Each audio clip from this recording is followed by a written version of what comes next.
So we just Hey, we just gonna do it on the computer. yeah, this is StreamYard. All right, so we're already live. Okay, so I don't have to go to my phone. No. Okay.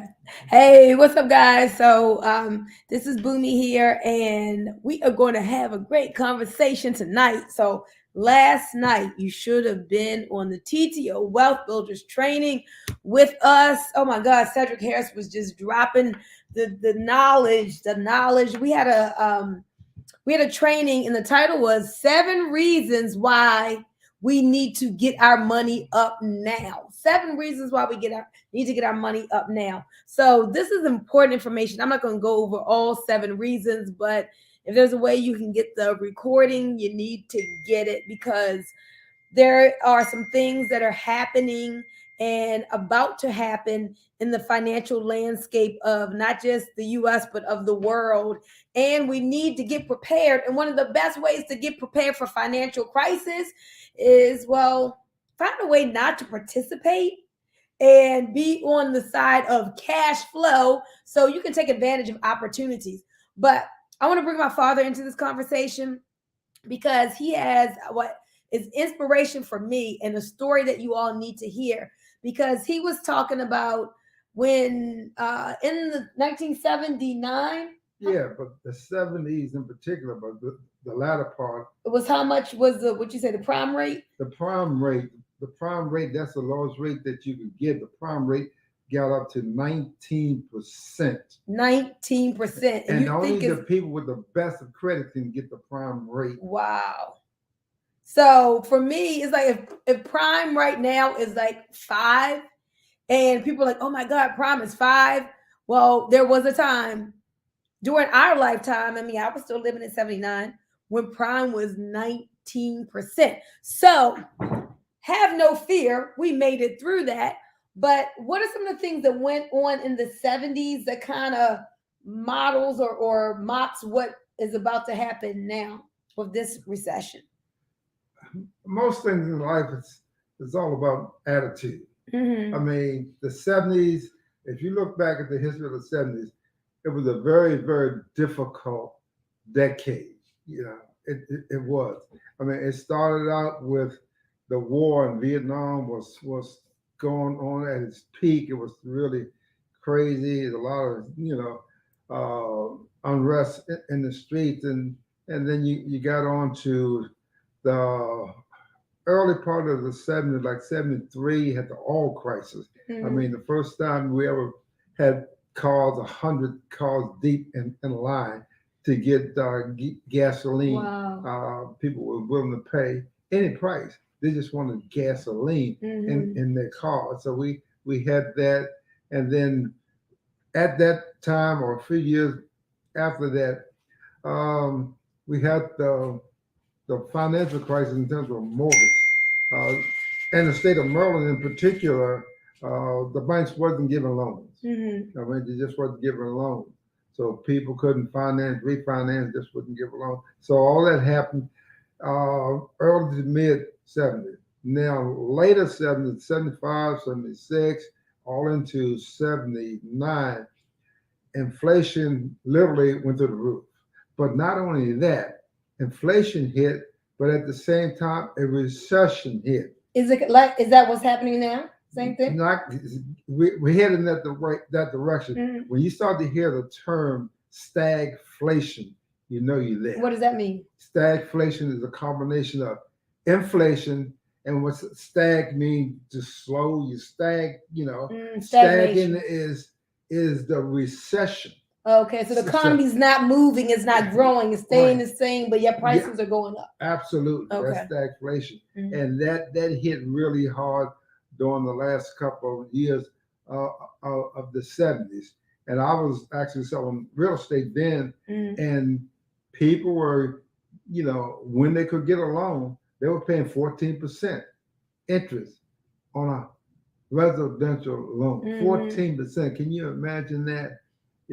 So some people made it through. Some people did a lot of creative financing, but it was a difficult year for the country when you look at the history. Year or you mean decade? Well, yeah, decade. Mhm. the decade. But it wasn't like that for everybody. And Mhm. so we need to understand it's never like that for everybody. Everybody, You right. know, I mean, people lost money, people lost home, but other people made money. Mhm. You know, and it wasn't that difficult. And I think I was like one of those people.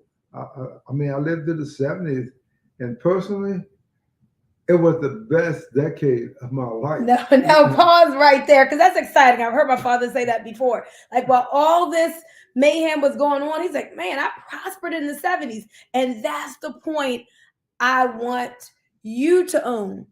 Whatever they're saying on the news, whatever's going to happen with the economy, you can still prosper. I think if you govern yourself a certain way. Absolutely, you Right. govern yourself. You know, so much depends on having a plan. Mm-hmm. And if you have a plan, then you execute that plan. Because you got a goal, then you can have a goal all you want, but if you don't have a plan to execute on that goal, it won't happen. And I was quite goal oriented in the '70s. I was buying real estate, selling real estate. I was out there in the marketplace, and I was just looking for opportunities. But but this is an interesting thing. Some people would say, "Oh, I can't be in real estate if the interest rates are high, Not or true. if so." You were prospering in real estate with what most people would seem to be the odds being against you. Yeah, I mean, 14%. Who would want to be in real estate except me? You know, but a lot of people started to understand that when there's a problem, there's a solution. And see, people need to understand that instead of buying into the problem. And back then, I mean, I didn't see it as a problem. To be honest, I mostly didn't see it. Right. Okay. I was gonna say, were you just kind of like, and I think there's some benefit to that. Like when you don't know what's really going on, and you think it's business as usual, you can, hey, I'm making something happen. I'm just doing what I do. I mean, you just keep on doing. You keep on doing it and doing it and doing it, and it happens. You know, I mean, we can buy into it. A lot of times when people don't even understand what's happening, they're just doing what they set out to do. They're doing their goal, and they fulfill their goal. And nobody said, "Oh, you can't do this because interest rates are at this rate." So you was just doing it, right?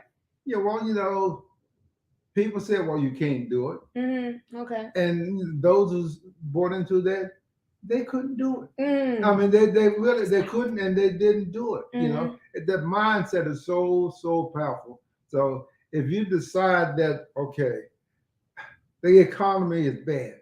I mean, the United States got a huge economy, and we say like, you know, okay, we just simply choose not to participate in that. You know, you can do that. It's not going to be bad for 100% of the people. Absolutely. So decided to be one of those who was not going to be bad for. No, I mean, you can really determine your economy to a great degree. You know, because we got the big economy, you got the global economy. I mean, you don't need all of that. You just need a little piece of that. I mean, a tiny piece of that, because the globe is big. I just heard today we hit 8 billion people on the planet. Wow. You know, 8 billion people on the planet. So that's big. But you know, yesterday it wasn't 8 billion. It didn't affect me. Today's 8 billion. It don't affect you It still. don't affect me. You know, that's my determination. Awesome. So here we are in 2022. And, you know, Cedric was saying, look, we need to get our money up for all these reasons. Inflation is at an all-time high. You've seen the gas prices. You've seen the grocery store prices. But Jim Rohn said, well, it's not that things are too expensive. It's just that you can't afford it. If you get your money up, then you can afford it. Not that you necessarily want to pay more, but like one of my friends, Dan, was like, if milk is $6 a gallon, I don't care. I'm going to pay it.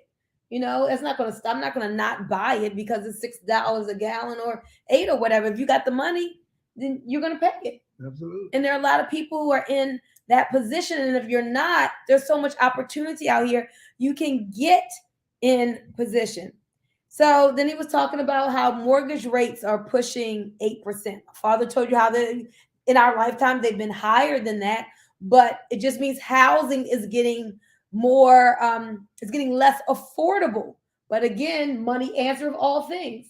If you got the money, you can afford it. And if you, there's always going to be ways to do some creative things, right? Absolutely. You can make money happen. Yeah. You Ooh. know, you can literally think it into being. Okay. Some of that went over your head. Some of you also, oh, yes, that's right. I believe that. I caught it. Caught it.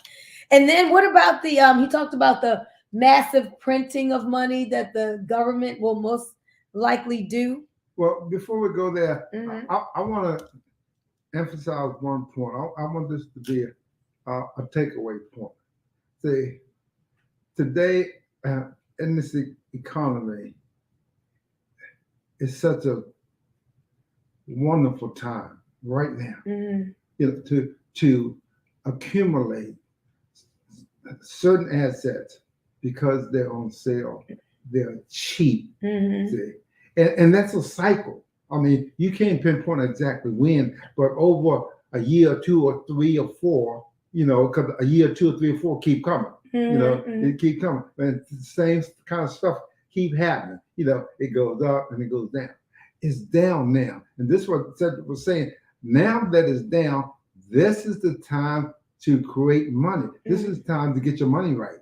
See, if you get your money right now, and you just start to keep adding and buying these assets while they're really cheap.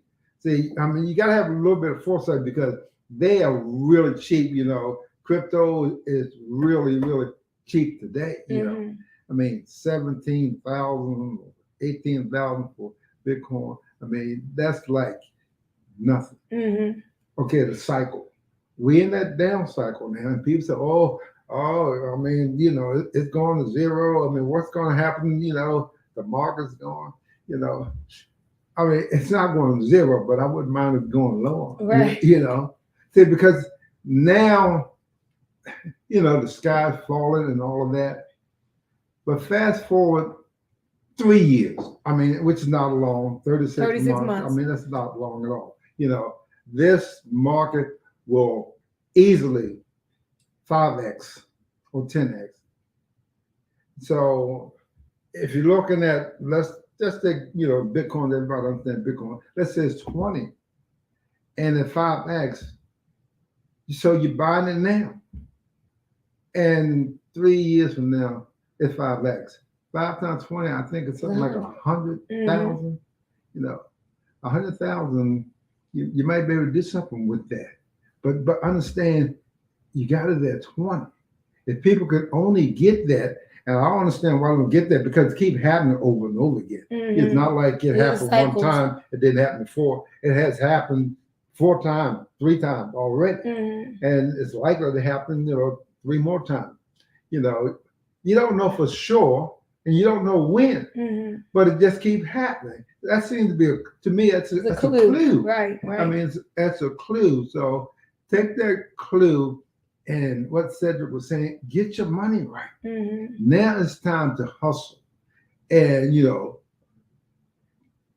I know inflation is high, but I also know that there's always ways to reduce expense. It is, because the economy is big. I mean, prices is high here, but believe me, they're not high everywhere. You can get some good deal if you decide that, hey, I'm gonna put the time and effort in. You know, I know that how, for example, I just heard on the news that right now today, a family is spending $463 more than they had to spend a year ago. For the same goods and services. Same exact goods and services. Okay, I mean that's amount. But what I'm saying is that, you know, you may not be able to cut all of that back, but you can cut some of it back. And one habit that I think we need to ascertain is to, you know, get in a habit of saving money. I know that's difficult because the whole world is in a spin downward. I mean, the government's spending, the states are spending, you know, the cities are spending. I mean, So families do the same thing. They're spending, they're over leveraged. It's debt. We're in a whole debt economy. So, you know, why don't you be a contrarian and go the other direction? You don't have to go with the herd. I'm absolutely contrarian. Whichever way the herd is going, I'm going the opposite way. See, right now, the herd is saying don't buy assets, don't buy because everything is doesn't low, doesn't look good. So the adage on the street is that when in the market says, well, when there's blood in the street, stuff is bad. That's time to buy. You know, 3 years from now, when you have all the hype and CNN, everybody was saying everything is up and up and up. That's time to sell. Yeah, but people just get it so backwards. And that's one thing we've been saying for a long time. Like, guys, crypto going down, any asset going down, if you've got cash flow, that's the time to pick it up. You always want to buy low and sell higher. But so many people are backwards. And when it's low, they're just like, they're not buying. And then when the hype of it increasing comes, then they're like, ooh, I want to get it. The one now is going up. But you should have bought low. I mean, so many people that we know have said the time to get wealthy, to create millions and billions, is when things are in the down market. It's in the bear market where millionaires and billionaires are made. Boom, that's so true. And I don't get it why they don't get it. Right. Because it's not rocket science. It's simple math. It's history. It's all the basic stuff. I mean, if you want to get rich, now's the time to get rich. See, because you're buying an asset now, and then you don't have to do nothing else but just wait to get rich. Because the riches are coming. Because the market's going to go up, and when the hype starts, it's going to drive the market up more and more, and the market is going to grow in nothing you can do to stop it. It's going to grow because of growth is inevitable. Well, that's what we're talking about. If you buy good quality like crypto, we're talking about like crypto backed by commodities. If right now you're in the accumulation stage, you're accumulating that G when it's not even a penny. You're accumulating aluminum when it's 2 cents, right? When things are low, you accumulate as much as you can so that you have millions of tokens. So when things go up, man, you 10x and 100x in your money. But when people do this all the time, you wonder why people get rich. They get rich because they got a little foresight and they make simple, wise investments when the market is low, when the market is down. I know we're repeating that, but we want people to get that because that's a key. You can't get rich overnight, but you can get rich. It might take a minute. I'm in this 36 months. And that goes so fast these days. I mean, 36 months. It goes by so fast. I've been back from Colombia almost 3 years. Colombia, South America, he's talking about. Well, look, before we end, last night you were just sharing some of the fun things you did in the 70s when all of that inflation and stagflation was going on. So just let's end with that. What are some of the things that you did? Because you like, I'm not paying attention to. I mean, the 70s. Our 70s was an exciting time. We had just came out of the wild 60s, which was just crazy. I mean, with the war in Vietnam, the civil rights movement, the movement for liberation and all of that. So it rolled into the early 70s, and then the early 70s, I had Boomy in the early 70s. Hey. We went to Africa on our honeymoon for 6 weeks. We traveled West Africa, Ghana, Togo, Dahomey, Nigeria, for 6 weeks. After that, I went into the real estate business. What property? bought property. Uh, actually, back then I didn't have a lot of money. I bought property literally with no money. See, I'll tell you why I bought it with no money, because I didn't have any. I mean, I was a real estate agent. Me and my broker went to a seminar. You know, literally, name of it was "How to Buy Property with No Money Down." And we went to the seminar. Cost $200-300. Broker and I, big broker in Colombia, Charles A. Skirvin, and he said, "Who would do that?" And that was his answer to that. Now, he was a big broker, and he owned lots of property in Baltimore. What do you mean, who would do that? Who would sell it for no money down? Yeah, who could you get to do that? That you could buy property from somebody with no money down. Well, literally, this is true story. Literally 3 weeks later, I bought a 4-unit apartment on York Road and 41st Street with no money. Wow! From what you learned at the seminar? What I learned at the seminar. Wow! And there's kind of like a missing link. These seminars, it's a 3-week window. If you don't kind of do what they tell you to do in 3 weeks, you kind of like, lose the belief level. But no, that's true. So we go on. We went through the gas crisis, and then come 76, and the gold prices was, what literally on the move back there was only $300 some. And then after the election of 76, after Nixon and Ford and Carter came in, and really inflation really went up. But at the same time, we had inflation, and then we had a recession. That's the worst of both worlds. You got slow growth, and you got hot prices going up. They call it stagflation because stuff was stagnated, but yet the prices was going up, and it was really, really bad. So those years. But you also built a house during that time. So you bought property and built a house. Yeah, in 75, I bought the land during the 70s, and in 72, when Jerry graduated from college, that was her graduation present. Oh, nice.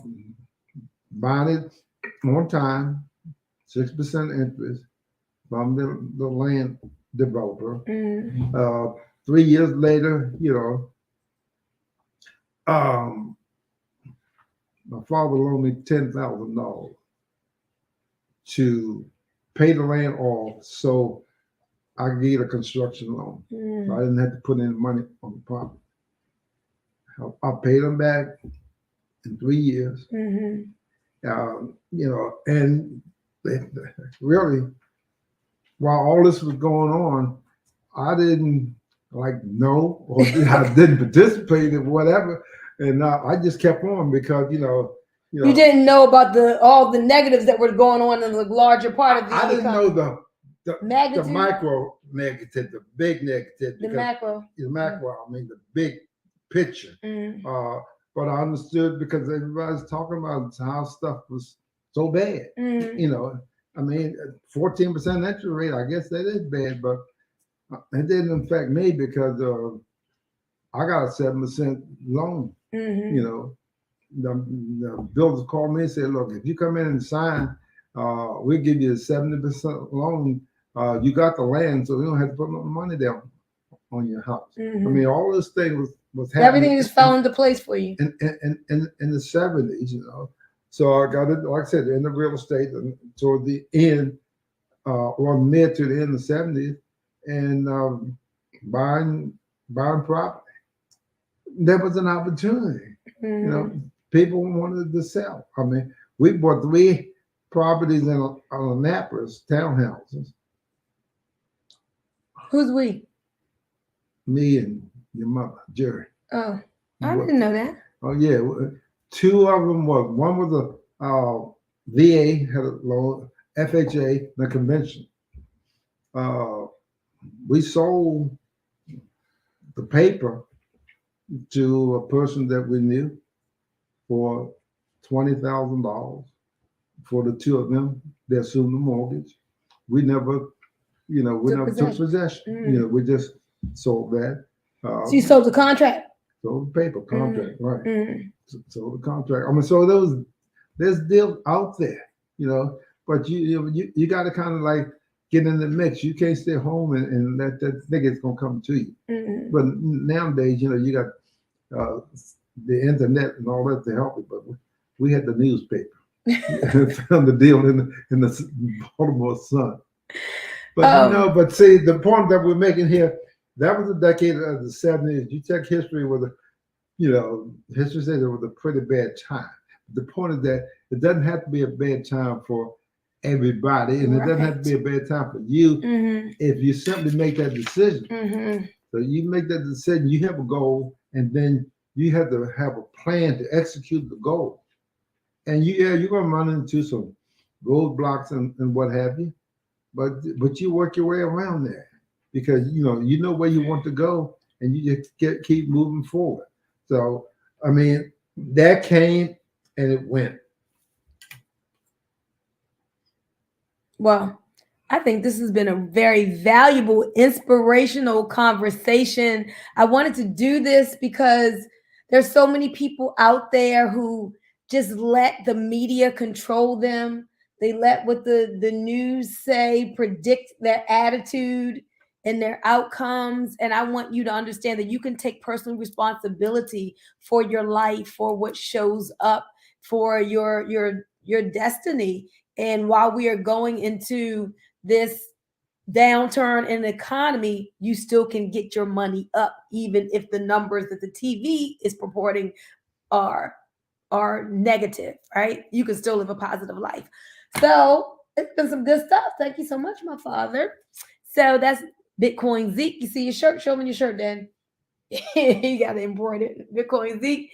This is Boomy Moore. If you need to reach out to us, 980-888-2000. Do me a favor. Leave a comment, please, on this video. Like, love.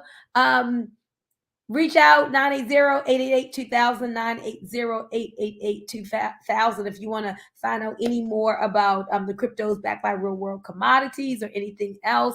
Hit us up, 980-888-2000. See you later. Thank you, Daddy. You're welcome.